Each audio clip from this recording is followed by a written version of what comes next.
Okay, so this is a little tiny bit on dictionary comprehension, which is roughly the same thing as list comprehension. So here I have a little piece of code that so far imports a function called factor out of this file called factor and aliases it as factor function because I want to use the factor for some other stuff, or the word factor for some other stuff. Then I have a print line that's running the factor function on 120. You can see that that's the result over here. And then I have this partial function definition that's not doing anything yet. It should be probably noted that I stole some of this idea from Christian. There are other ways to format this, but I thought Christian's formatting was pretty slick. So I'm going to show you guys how to do that.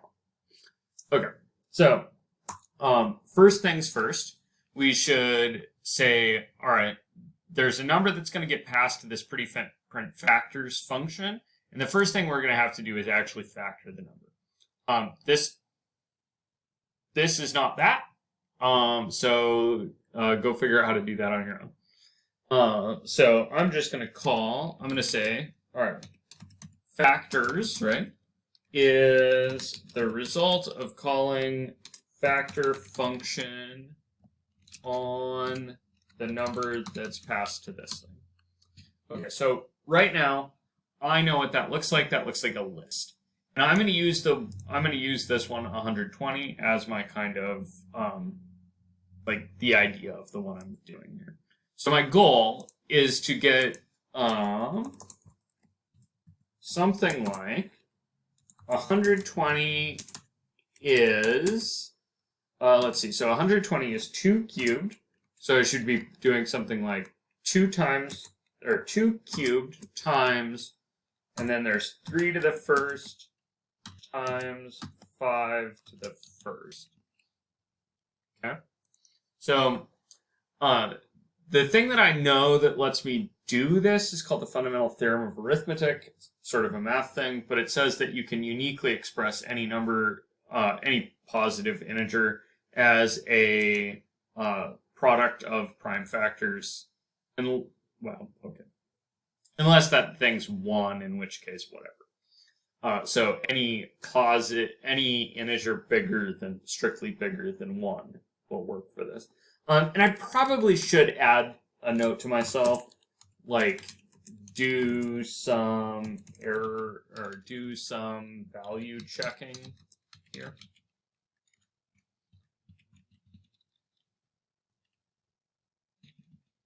I'm not going to do that part of it right now. That's a kind of a different. So what I'm going to do first is get those factors. This is a list. Okay, and now what we're going to do is we're going to make a dictionary out of this that I'm going to call the factor dictionary.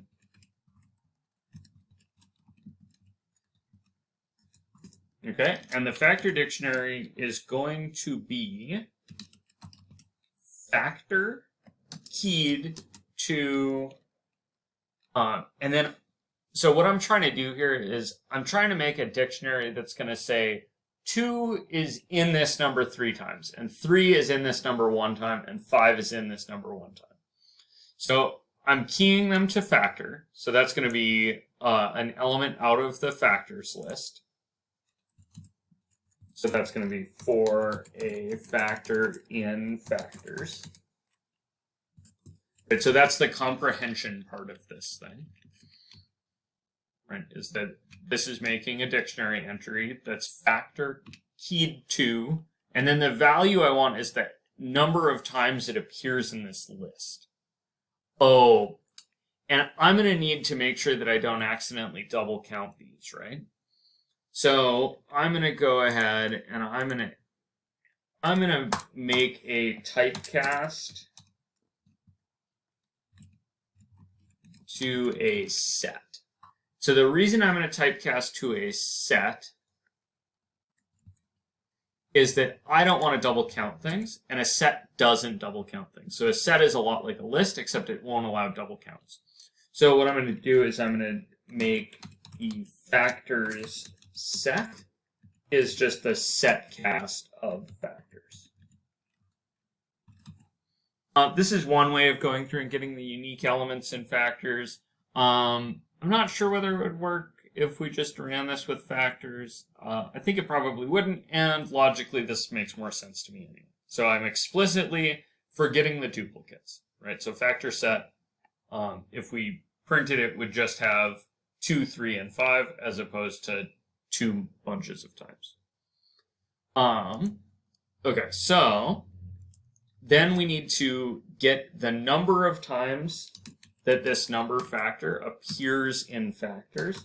And the easiest way to do that is with the .count method. Oops, factor. Okay, so we've got our factor dictionary. So maybe we should just diagnostically, let's just print these things out just to be sure that we're getting. And I guess I should string format these. Maybe a little typing. Oh, whoops. Okay, so I did a little typing. So I have factors are, and that's going to be the factors list. Factors as a set are factors set, and the factors dictionary is factor underscore dictionary. Oops, that's not it. Oh god, that's not how you spell dictionary at all. Okay, so let's just see if this works. So I want to call the pretty print factors function. And right now, this isn't actually doing what I said it was going to do. It's just giving some diagnostics. Okay, so my factors are 2, 2, 3, and 5. As a set, they're 2, 3, and 5. And in the dictionary, they're 2 goes to 3, right? So that's 2 cubed, 3 to the first, 5 to the first. And then I'm getting none here.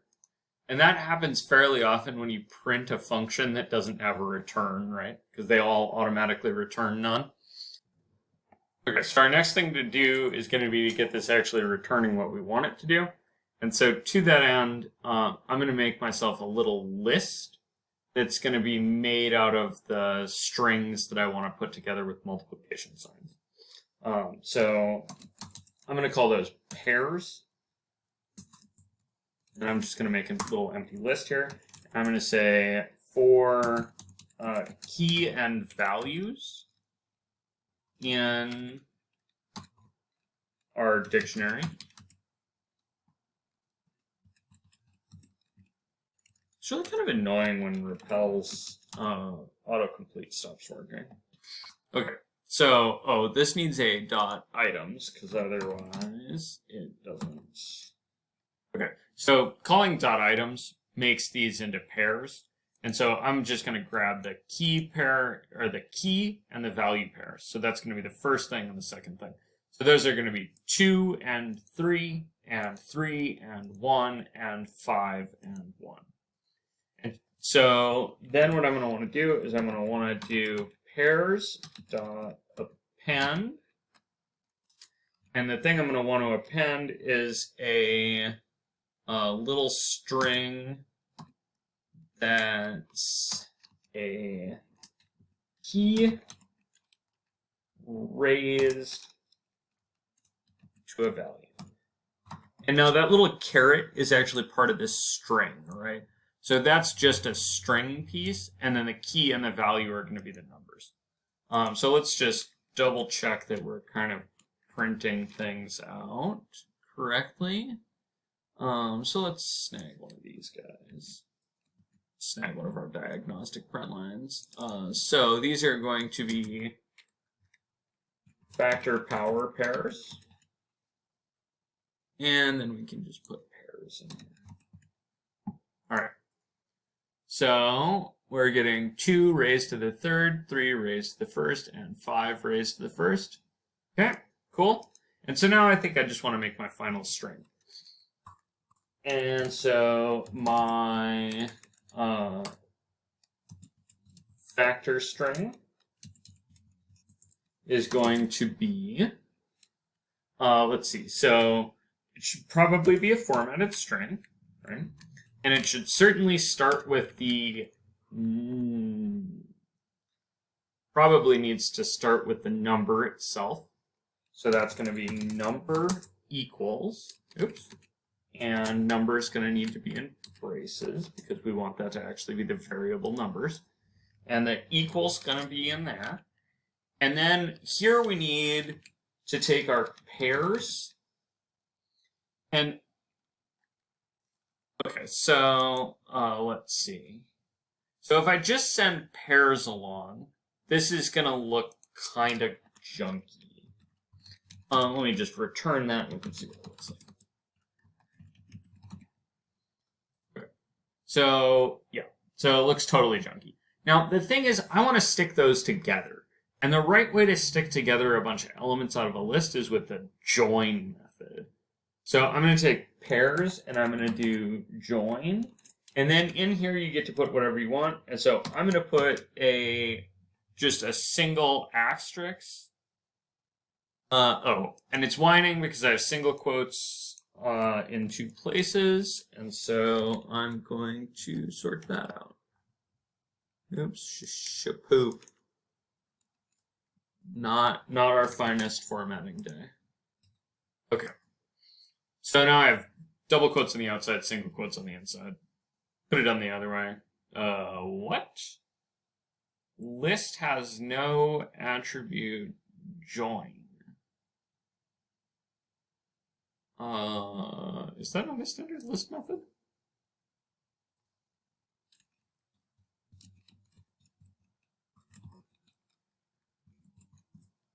I thought it was called join.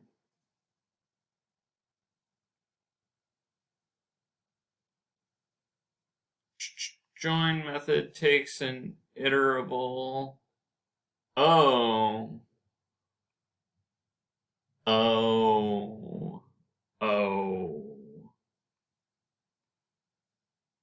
That doesn't seem like what I'm looking for.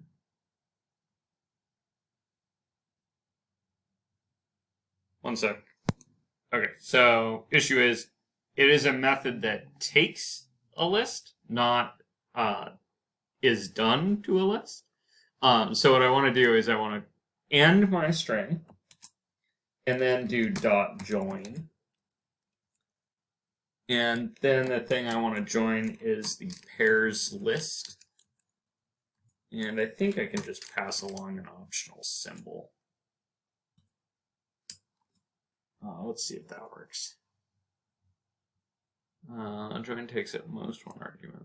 If you were given. Well, that's not cute. Fuck. Oh. Okay, so what it's doing is it's sticking 120 equals in between the characters. So I was kind of right and kind of wrong. That's funny. All right. So I want to indeed have this all be inside my my formatted string. And then the thing I want to join is the string that I'm trying to stick things together with. So I'm trying to stick them together with asterisks. So this is going to put an asterisk between every pair of pairs. Okay, so there's my 120 is 2 raised to the third, 3 raised to the first, and 5 raised to the first. Now that looks like garbage. I think I probably should put some spaces in here. All right, that looks a little better. Okay, so then we can go through and comment out our diagnostic stuff. So we don't need that, we don't need that, we don't need that, we don't need that. Okay, so we've got typecast to a set. This was using dictionary comprehension to get the exponents. And then these were making pairs to print. And those were specifically factor and power pairs for printing. Pair suppose they should be strings, right? Okay, and then we're putting everything together and returning the string, and we get this. And if we put a bigger number in here, we should get, whoa, that one had a 5-digit prime in it. Oh, those are 6 digits. Wonder what the odds of that are. Huh. Cool. Anyway, point is, you can use dictionary comprehension the same way you use list comprehension. So you just specify the key and the value, and then you do for whatever, right? I wonder what would happen if we just did this with factors. Let's just try that really quick. Let me turn my diagnostics back on.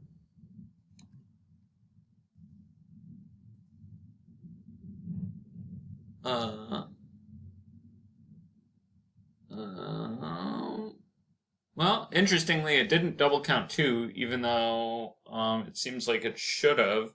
Let's try that with one that has lots of double counting.